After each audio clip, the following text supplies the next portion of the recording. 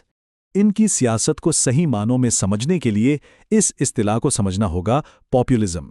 اس کا سارا زور خود کو ایک کرپٹ اشرافیہ کے خلاف عام آدمی کی آواز کے طور پر پیش کرنے پر ہوتا ہے، اور یہی انداز ان کی عوامی مقبولیت اور ان پر ہونے والی تنقید دونوں کی بنیاد ہے۔